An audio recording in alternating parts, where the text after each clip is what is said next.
on se retrouve aujourd'hui, je viens donc ouvrir ce nouveau vlog. Donc la fois d'avance, j'avais clôturé le vlog numéro 10 déjà. Ça fait déjà 10 vlogs. Niveau technique, je m'améliore de plus en plus, moi je trouve, pour tout ce qui est donc montage. Donc je suis assez contente de moi et même maintenant, c'est que c'est tellement une habitude que je prends de moins en moins de temps en fait pour faire les vlogs. Donc pour en fait les monter, donc je trouve ça aussi cool. Donc on se retrouve aujourd'hui, on est le 30 octobre, dimanche 30 octobre. C'est très rare que je vous prenne le dimanche. Mais là je souhaitais en fait vous parler d'une lecture que j'ai terminée hier. Parce que en fait, donc j'avais une lecture en cours qui était Seule en sa demeure de Cécile Coulon, que je vous ai donc déjà montré dans le vlog précédent. Et que j'ai pas fini. Je vous avoue, je mets beaucoup de temps à le lire, même si c'est une très bonne lecture. Voilà, je préfère quand même tempérer la chose. C'est une très bonne lecture, mais je mets beaucoup de temps à la lire. Donc, je me suis dit, je vais enchaîner avec un... J'aurais bien faire en fait un MBD chaque soir, là.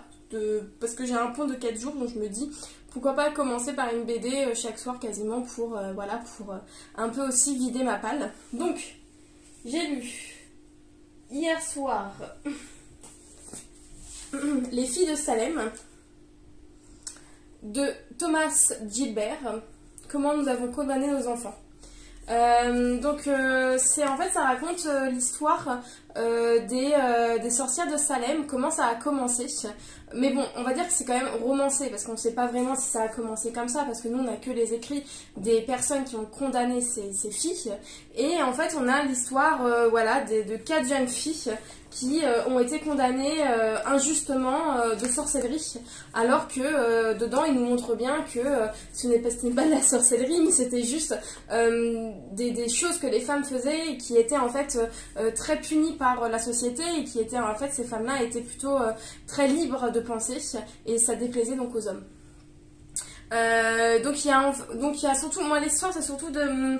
La première qui m'a assez... voilà, c'est Abigail Hobbs qui m'a très émue. C'est en fait, elle rencontre en fait... donc c'est au XVIIe siècle, donc 1600... je sais plus comment, 1600 quelque chose, bref. Au XVIIe siècle, aux États-Unis, elle rencontre en fait un Indien. Et les Indiens, donc c'était les premiers hommes en Amérique actuellement. Et en fait, elle rencontre cet Indien et on se rend compte qu'elle tombe amoureuse de cet Indien. Elle tombe amoureuse de cet Indien. Et de ce fait, en fait, pour eux, c'était le diable. Et c'est comme si elle s'était fait, en fait, comment on dit, ensorcelée par le diable. Donc, en fait, c'est juste ça. Et j'ai trouvé ça hyper dur, hyper accusateur, hyper touchant. Les images sont, je vous jure, sont parfois, en fait, on veut faire passer ces femmes-là pour des sorcières, mais dans cette BD-là, c'est plutôt ceux qui accusent les sorcières qui sont perçus comme des démons. Donc c'est ça en fait qui est très ambivalent avec cette BD. Par exemple, vous voyez, il y a une vieille dame. Attends, je vais vous montrer. Elle est horrible, quoi. Sa tête, elle est horrible. Vous voyez? Donc, ouais, c'était une très bonne lecture. Une très bonne BD sur les filles de Salem. En plus, ça va vraiment avec le temps. On est vraiment en plein dans cette époque-là de Halloween. Donc, j'ai voulu me lire cette BD-là qui rend vraiment hommage à ces filles-là qui ont été injustement accusées lors des procès de sorcellerie à Salem. Donc, j'ai fini celui-ci en fait en une soirée. Et je vous avais dit que j'avais commencé celui-là, donc mon automne cosy de Caroline Millet. Je l'ai commencé en début de mois d'octobre et je voulais en fait le lire pendant toute la période d'octobre. Et j'ai réussi, donc je l'ai fini je crois vendredi. Ouais, vendredi. Et j'ai donc lu toute la période en fait, tout ce livre-là, qui est pour moi quand même l'automne, qui est quand même pour moi ma saison préférée. Et voilà, c'était une très bonne lecture, une lecture cocooning de comment dire, envisager cette saison, comment voilà, comment qu'est-ce qu'on peut faire pendant cette saison. Voilà, c'est totalement ça. Décorer, faire la cuisine, se balader, regarder des films à l'ambiance cosy Halloween. Donc voilà, très très bonne lecture. Je vous conseille vraiment ce petit bouquin-là à lire l'automne. Je trouve ça assez sympa. Donc voilà pour mes 2 lectures terminées. Donc je suis encore sur Cécile Coulon. J'espère bien avancer quand même aujourd'hui. Mais donc j'aimerais, excusez-moi je me lève, donc lire une autre BD ce soir. Enchaîner avec d'autres BD. C'est donc celui-ci, Sacrée sorcière de Pénélope Bagieux. Je crois que c'est sorti l'année dernière. C'est quelqu'un du... J'ai fait en fait un... Comment ça s'appelle? Un swap Halloween. Automne plutôt. Et elle m'avait envoyé ça. Celui-ci qui était dans ma wishlist depuis très longtemps. Et donc je vais me le lire ce soir.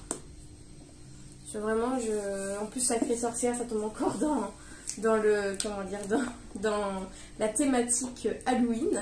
Et en plus c'est Pénélope Bagieux quoi, que j'aime beaucoup, que j'ai lu, donc Les Culottés. Donc je très pressée de pouvoir le lire ce soir, tranquillou devant la télé.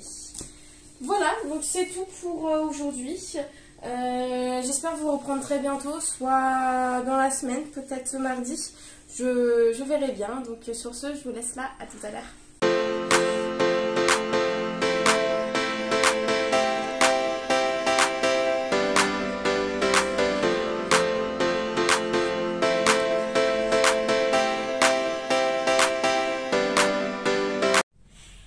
Hello tout le monde, on est donc jeudi, si je me trompe pas, on est jeudi 3 novembre.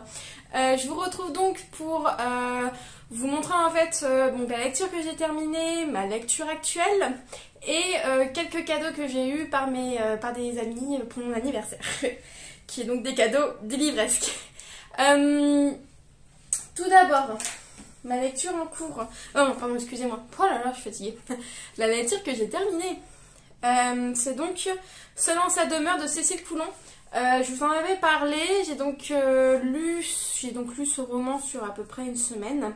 Alors tout d'abord je l'ai sorti ce roman là pour le Happy Fall Challenge, qui est donc été organisé par Cecilia Cherry Blossom. Donc, et là c'était un thème sur le manoir, un peu comme le manoir hanté.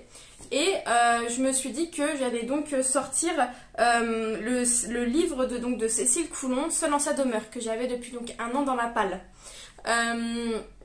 J'ai sorti donc pour le challenge, mais je l'ai aussi sorti car, roulement de tambour, demain je pars pour le salon de Brive. Je ne sais pas si je vous l'avais déjà annoncé, mais donc oui, demain, donc vendredi, après le travail, je prends un train direction Brive-la-Gaillarde, où je vais donc pour le salon du livre de Brive. Donc c'est un salon, je crois bien que c'est le salon le plus grand de province. Donc celui le plus grand de France, c'est Paris. Et après Paris, c'est celui de Brive. Donc c'est un salon très important. Et l'année dernière, j'ai vu plein de personnes y aller. Et je m'étais dit, ouais, l'année prochaine, j'irai. Et dès que j'ai vu que les dates étaient sorties, paf, j'ai pris mon billet de train et j'ai pris mon Airbnb pour aller donc à Brive avec mon chéri. Donc on va tous les deux à Brive faire donc la tournée des dédicaces. Je suis donc super contente, super impatiente, je trépigne, je me dis que j'ai trop envie de voir ces auteurs-là, de voir des auteurs que j'ai aimés, dont Cécile Coulon, qui est donc là. Donc je me suis dit, c'est trop bien. Et je vais pouvoir, en fait, j'ai fini ce livre-là hier, donc je vais pouvoir lui faire dédicacer là, samedi. Donc trop contente. Donc c'était donc une bonne lecture. Je dirais pas une très bonne lecture, car je reste sur ma fin, une fin qui est... en fait, je trouve que le début est très lent. À partir du 2/3 du livre, ça s'accélère. Et l'enquête est super... Pas l'enquête, mais plutôt comment dire, l'intrigue hyper intéressante. Moi, vraiment, j'ai adoré le personnage d'Emmeline, qui est en fait comment ça s'appelle? Ça, c'est Emmeline. Oui, Emmeline. La professeure de musique de Aimée. Donc de la femme... en fait, c'est Aimée, c'est le personnage principal. Et j'ai beaucoup aimé son tempérament de femme forte et libre et qui souhaite en fait décider par elle-même d'où elle va travailler, par exemple. Qui à cette époque est très comment dire... très étonnant. Donc voilà, c'était une bonne lecture. Je reste un peu sur ma fin. Je pensais pas que la fin allait se terminer comme ça. Alors est-ce qu'il va y avoir une suite? Je ne sais pas. Mais en tout cas, c'était une bonne lecture. J'ai adoré ce côté manoir un peu hanté, où il cache des choses, un peu moite, avec une forêt qui est aussi un peu, qui fait un peu peur. Voilà, c'est une ambiance que j'ai vraiment aimée. Et en plus, c'est une ambiance, on va dire, plutôt française. Donc ça se passe dans le Jura. Donc d'habitude, ces ambiances-là, on va dire, plutôt victoriennes, se passent en Angleterre. Et ça se passe donc en France. Donc c'est hyper sympa de pouvoir découvrir une lecture comme ça. Donc voilà, j'ai fini cette lecture-là. Donc, en revenant pour Brive, je me suis dit, est-ce que je ne lirai pas un roman d'une personne qui sera aussi présente à Brive, d'un auteur qui sera présent à Brive, parce que en réalité, j'ai pas en fait énormément de romans de personnes qui seront là à Brive, malheureusement. Donc je suis un peu tristounette parce que en fait, moi, j'y allais aussi pour Jean Telet, qui était donc un de mes auteurs préférés, qui est décédé là il y a quelques semaines. Et donc, je suis un peu triste parce que c'était vraiment en partie pour lui que j'y allais, parce que c'est vraiment un de mes auteurs chouchous que je vous recommande de lire ses livres, ils sont super bien. Donc, en revenant à ça, je me suis dit, je vais sortir un livre d'une personne qui sera à Brive. J'ai donc sorti Le tourbillon de la vie de Aurélie Valogne. C'est un livre que j'ai eu cette année lors d'un concours. Je l'ai gagné. J'avais participé parce que j'aimais beaucoup la couverture, je la trouvais très très belle, avec ces petits, c'est un cerisier si je me trompe pas. J'ai trouvé du Japon, je la trouvais super belle cette couverture.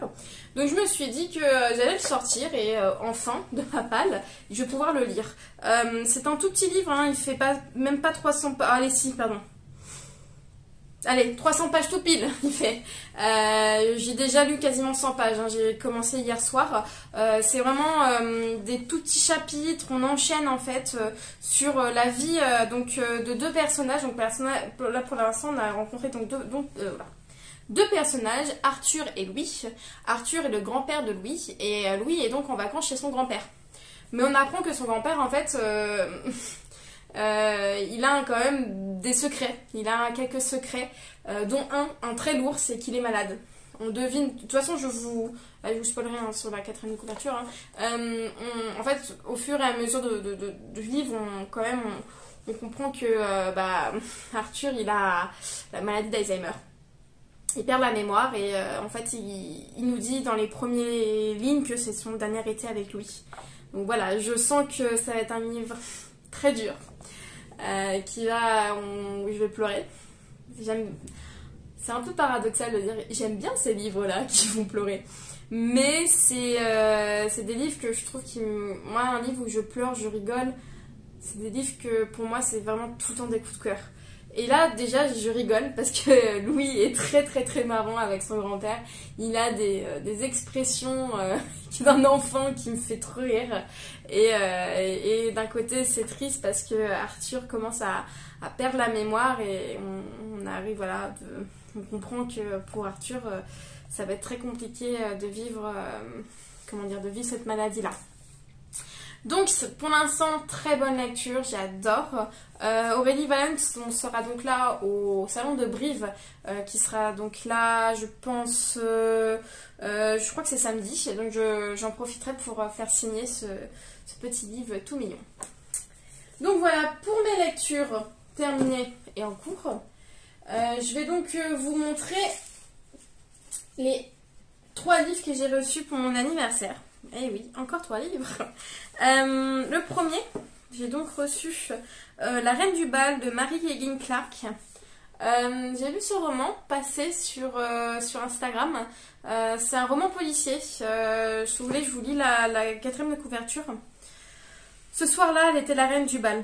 Pour la dernière fois, la riche mondaine Virginia Wakeling, excusez-moi, a été tuée lors du gala de Metropolitan Museum, dont elle était l'une des plus généreuses donatrices. Elle a vraisemblablement été précipitée du toit. Par qui? L'affaire n'a jamais été élucidée. 3 ans plus tard, Laurie Morand, l'enquêtrice phare de l'émission Suspicion, s'empare du cold case. Elle découvre que Virginia était une femme très courtisée, un petit ami nettement plus jeune, désigné à l'époque comme le principal suspect, et de nombreuses personnalités avec lesquelles elle avait noué d'étroites relations. Tout était présent lors de la célèbre fête caritative, mais qui aurait eu intérêt à se débarrasser de Virginia? Dans une nouvelle enquête à haut risque, Laurie Morand se retrouve aux prises de l'univers à la fois frivole et impitoyable de la jet-set new-yorkaise. Donc voilà pour ce livre-là. Je ne connais pas du tout, j'ai jamais lu de Mary Higgins Clark, mais je sais que c'est une très bonne autrice de livres policiers. Le deuxième, c'est Venise n'est pas en Italie de Ivan Calberac. Je sais que c'est un livre, pour certaines personnes, c'est un incontournable. C'est un livre vraiment qu'il faut lire. Donc, très contente de l'avoir reçu. Je vais vous lire la 4e de couverture. Émile a 15 ans. Il vit à Montargis entre un père doux, dingue, et une mère qui lui teint les cheveux en blond depuis toujours parce que, paraît-il, il est plus beau comme ça. Quand la fille qui lui plaît plus que tout l'invite à Venise pour les vacances, il est fou de joie. Seul problème, ses parents décident de l'accompagner. C'est l'histoire d'une famille inclassable, l'histoire d'un premier amour miraculeux et fragile, d'un voyage initiatique et rocambolesque où la vie souvent au dépourvu, mais où Venise, elle, sera au rendez-vous. Un roman de la lignée de la vie devant soi du film de Little Miss Sunshine où l'humour se mêle à l'émotion. Très pressée de lire ce livre-là, vraiment il m'intrigue, mais vraiment m'intrigue. Ouais, je me dis que ce sera une très très bonne lecture. Dites-moi si vous l'avez déjà lu, ça m'intéresse de savoir. Parce que quand même, prix des lecteurs sélection 2017, il n'est pas tout récent. Donc dites-moi, ça m'intéresse. Et le troisième, c'est donc une autre idée du bonheur de Marc Lévy. Et en parlant de Marc Lévy, j'ai vu qu'il était au Salon de Brive. Mais le problème, c'est que je n'ai pas lu de Marc Lévy. Oui, je sais, je n'ai jamais lu de Marc Lévy, je n'ai jamais lu de Guillaume Musso. En fait, je n'ai jamais lu ces grands auteurs. Je sais pas pourquoi. Moi, je suis plutôt petite auteure, petite autrice. Là, c'est tout nouveau pour moi, Marc Lévy. Donc, je vous lis la 4e de couverture. Philadelphie, premier jour du printemps. Minnie mène une vie réglée comme du papier à musique. S'il lui reste de rêver que le destin frappe à sa porte, elle ne s'attendait pas à ce qu'il prenne cette forme-là. Agatha, 30 ans de plus qu'elle, tout juste évadée de prison, la prend en otage à bord de sa propre voiture et lui ordonne de la conduire à l'autre bout du pays. Un revolver pointé sur elle, Millie n'a pas le choix. Embarquée dans une cavale à travers les États-Unis, elle devra affronter bien davantage que les lignées du FBI ses propres certitudes. Une course contre la montre qui réaffirme notre besoin inconditionnel de liberté et transforme une vie ordinaire et un destin extraordinaire. Voilà, dites-moi aussi si vous l'avez déjà lu ce Marc Lévy, ça m'intéresse de savoir. Et surtout si ça vaut le coup que je le lise très bientôt parce que je me dis que si c'est vraiment des lectures qui vaut le coup, il faudrait que je m'y mette vraiment vite. Donc voilà pour mes petits cadeaux de retardataires de mon anniversaire. Je pense vous faire des plans pour le salon de Brive. Pour aussi voilà, vous montrer le salon. Je pense surtout vous faire plutôt un bilan dans une autre vidéo. Donc je pense filmer le salon de Brive dans cette vidéo-là et vous faire plutôt une vidéo où je vous montre ce que j'ai acheté à Brive dans une autre vidéo. Bref, vous avez compris. Voilà, moi je comprends. Vous peut-être que vous ne comprenez pas, mais j'espère que vous me comprenez. Je vous reprends donc tout à l'heure. Donc à tout de suite, salon de Brive.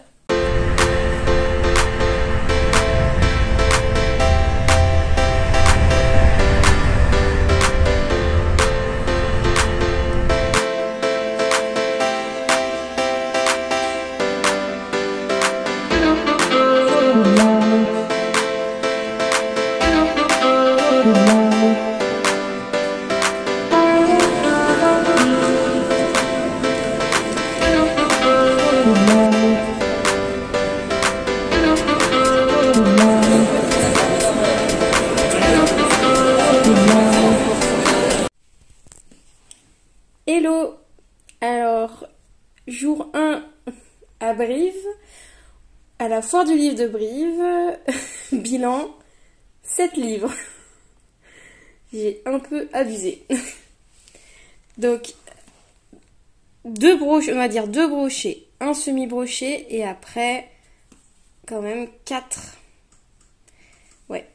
poches. Donc bon, ça va. Soit ça va, j'ai quand même pris des poches. Je suis assez contente de moi.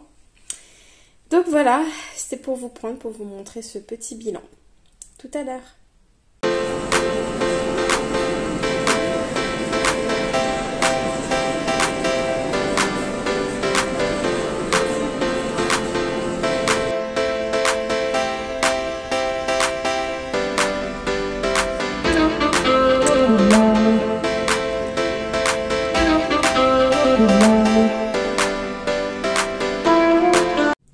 Salut tout le monde, on est donc aujourd'hui lundi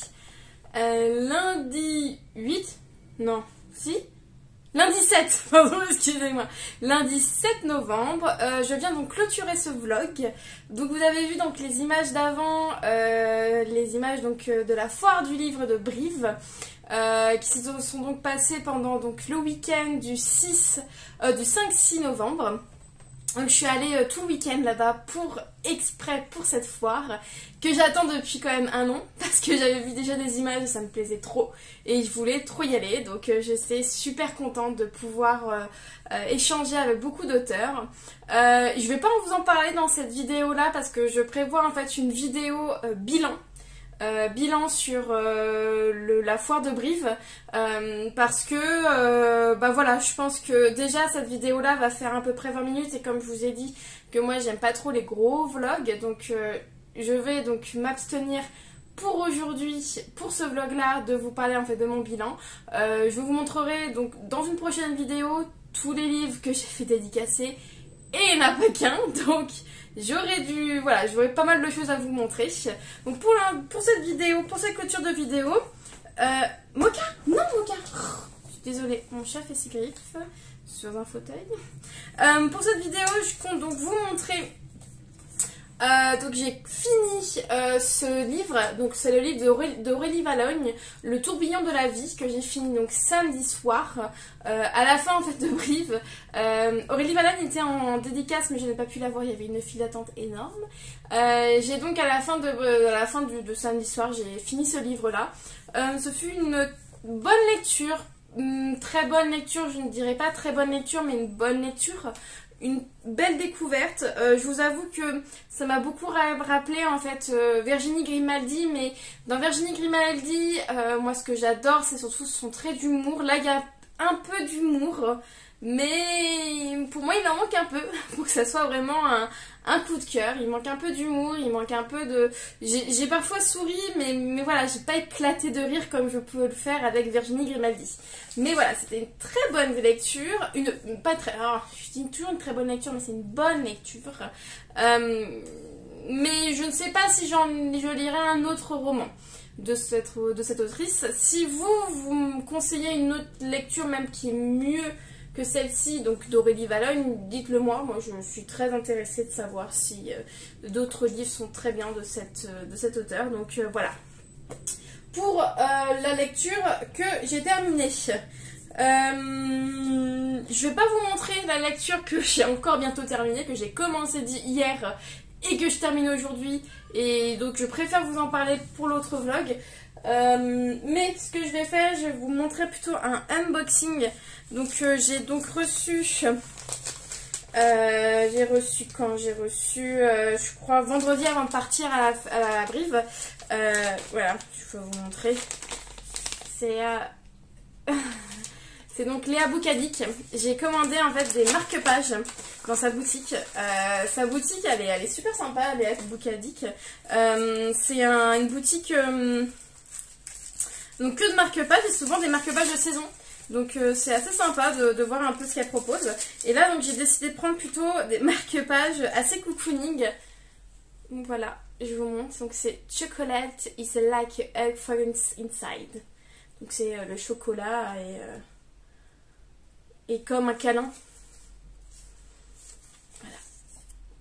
Et ils sont un peu irisés, c'est super sympa. Très très beau marque-page. Donc il y a celui-ci. Et celui-là. Voilà. Très sympa pour hiver-automne, automne-hiver. C'est super sympa comme marque-page. Donc voilà, je vous mettrai son site internet sur la vidéo. Comme ça, si ça vous intéresse de prendre des marque-pages, allez-y, ils sont très très beaux. Et je vais en venir à ça aussi. C'est que cette semaine, oui, on fête les 2 ans sur Instagram. Et donc pour ça, je décide donc de faire un concours, de faire gagner en fait 2 livres, 2 romans, et dont des petits goodies, dont des marque-pages. Donc voilà, je pense vous publier ce concours-là en fin de semaine, parce que ça fait vraiment, je crois, 2 ans, le 10 novembre. Donc dans 3 jours, si je me trompe pas. J'ai donc mon compte à 2 ans. Et pour fêter ça, voilà, je vais vous faire gagner 2 livres. Donc il y aura 2 gagnants. Ou 2 gagnantes. Et voilà, donc guettez bien ma page Instagram, ça arrive cette semaine. Je vous prépare tout ça. Et voilà, j'espère que donc ce vlog vous a plu. Je vous retrouve donc dans un prochain vlog pour mon bilan